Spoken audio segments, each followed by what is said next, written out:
Assalamualaikum warahmatullahi wabarakatuh.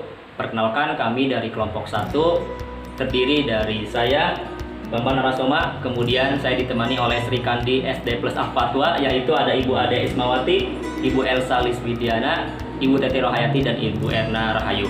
Pada kesempatan kali ini kita akan membahas tentang modul 4, yaitu keterampilan proses IPA di SD. Oke, silakan kita akan langsung lanjut ke materi. Berikut materinya. Mulai ya dengan KB1, judulnya pengertian keterampilan proses IPA serta keterampilan mengobservasi, mengklasifikasi, dan mengukur.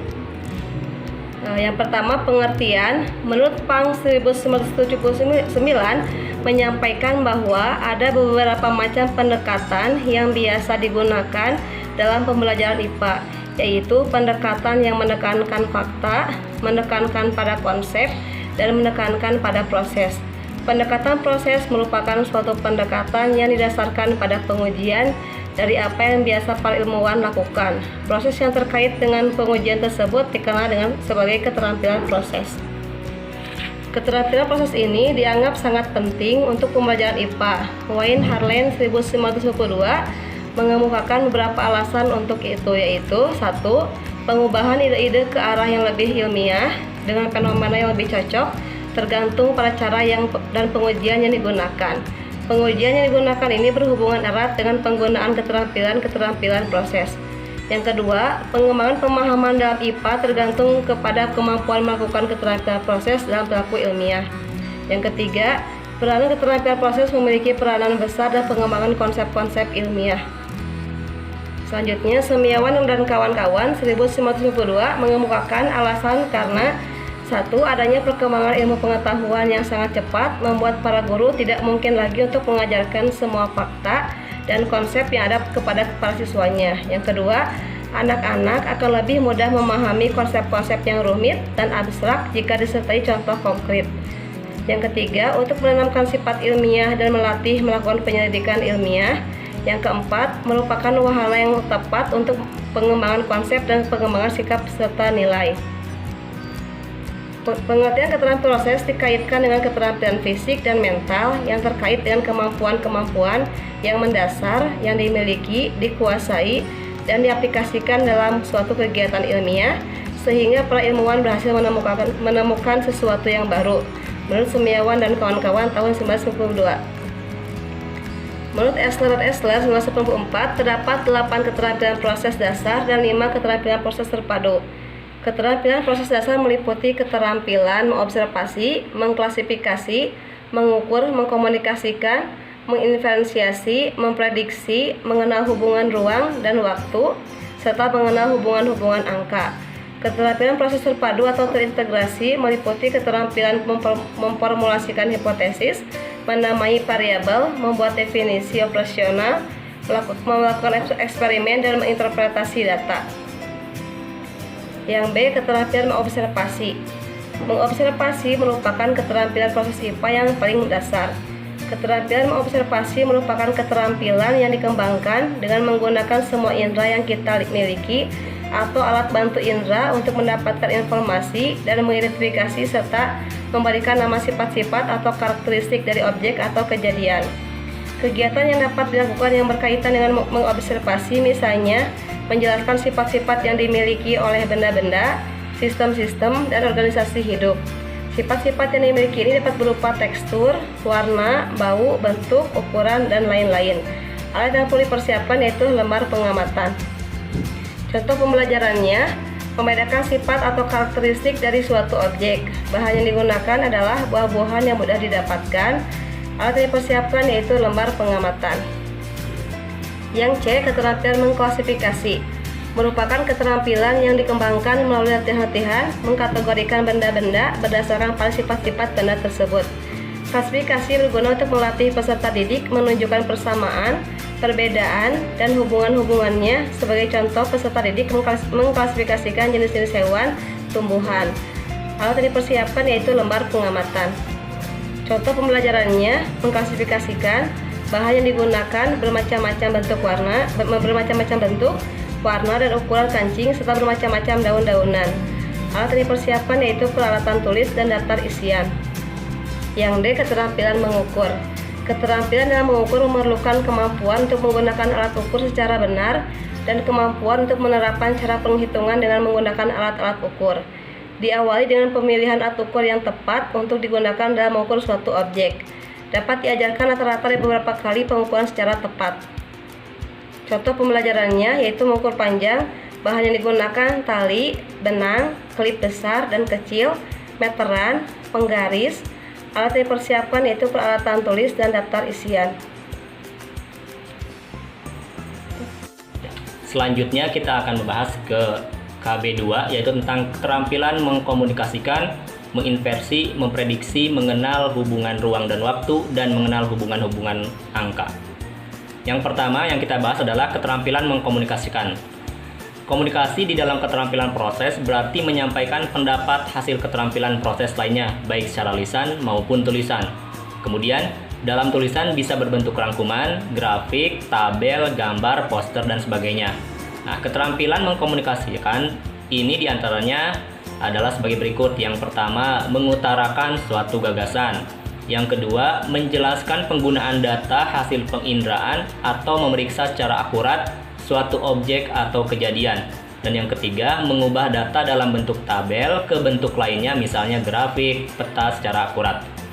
Ini contoh pembelajarannya, menjelaskan benda dan memberi nama, ciri atau karakteristik yang dimiliki oleh suatu benda. Bahan yang akan digunakan yaitu bentuk-bentuk lingkaran, segitiga, segi empat, bujur sangkar, belah ketupat dengan berwarna-warni. Kemudian alat yang digunakan yaitu peralatan tulis. Yang kedua, keterampilan menginversi, yaitu menyimpulkan di dalam keterampilan proses dikenal dengan istilah inferensi. Inferensi itu adalah sebuah pernyataan yang dibuat berdasarkan fakta hasil pengamatan atau hasil observasi. Hasil inferensi dikemukakan sebagai pendapat seseorang terhadap sesuatu yang diamatinya. Pola pembelajaran untuk melatih keterampilan proses inferensi sebaiknya menggunakan pembelajaran konstruktivisme sehingga siswa belajar merumuskan sendiri inferensinya. Contohnya, menginferensi sifat-sifat hewan, penyebab habisnya sebatang lilin yang dinyalakan, kemudian mencairnya es batu, dan lain sebagainya. Contoh pembelajaran, memperkirakan atau membuat kesimpulan sementara tentang objek berdasarkan hasil observasi. Bahan yang digunakan, karton atau bekas bungkus sepatu atau barang lainnya yang memiliki dua sejenis, benda-benda yang dimasukkan ke dalam dus. Alat yang disiapkannya adalah peralatan tulis dan lembar isian. Kemudian yang ketiga yaitu keterampilan memprediksi. Meramal secara khusus tentang apa yang akan terjadi pada observasi yang akan datang. Prediksi harus didasarkan pada observasi, pengukuran, dan informasi tentang hubungan variabel yang diobservasi. Contohnya, memprediksi berapa lama atau dalam menit atau detik lilin yang menyala akan tetap menyala jika kemudian ditutup dengan toples dalam berbagai ukuran yang telah ditelungkupkan. Contoh pembelajarannya adalah menentukan kejadian yang akan datang berdasarkan observasi dan inferensi. Bahan yang digunakan yaitu lilin, gelas, atau toples. Alat yang disiapkan, peralatan tulis, dan lembar isian. Nah, yang bagian E-nya, kita akan membahas tentang keterampilan mengenal ruang dan waktu. Keterampilan menjelaskan posisi suatu benda terhadap benda lainnya atau terhadap waktu, atau keterampilan mengubah bentuk dan posisi suatu benda setelah beberapa waktu.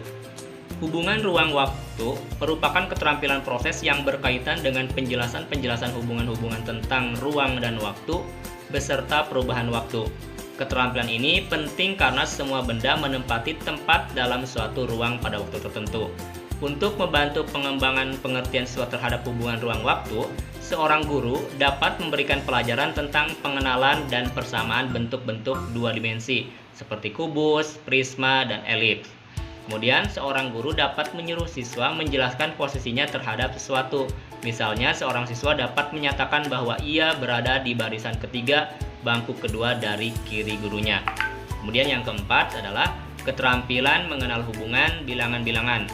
Yang pertama, menggunakan angka adalah mengaplikasikan aturan-aturan atau rumus-rumus matematika untuk menghitung jumlah atau menentukan hubungan dari pengukuran dasar.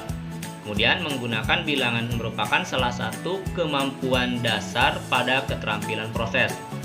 Latihan-latihan yang mengharuskan siswa untuk mengurutkan dan membandingkan benda-benda atau data berdasarkan faktor numerik membantu untuk mengembangkan keterampilan ini. Contoh pertanyaan yang membantu siswa agar mengerti tentang hubungan bilangan antara lain adalah lebih jauh mana benda A jika dibandingkan dengan benda B.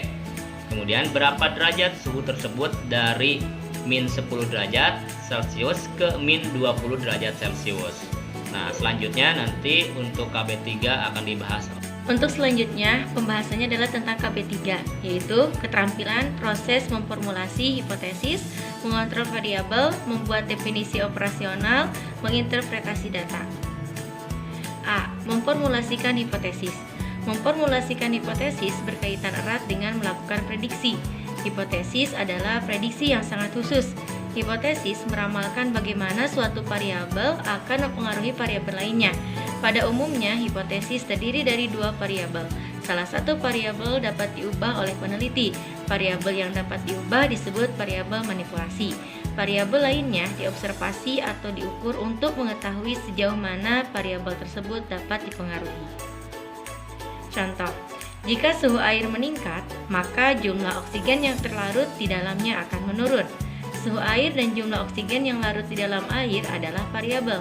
Peneliti memperkirakan bahwa suhu air yang lebih panas menyebabkan gas oksigen yang terlarut di dalamnya menjadi berkurang. Peneliti boleh saja merancang percobaan dengan cara memanipulasi suhu air yang berasal dari sumber yang sama. Gas oksigen yang terlarut kemudian diukur pada masing-masing temperatur. Analisis dan tata percobaan menunjukkan banyaknya gas oksigen yang terlarut dalam air berhubungan dengan perubahan suhu air.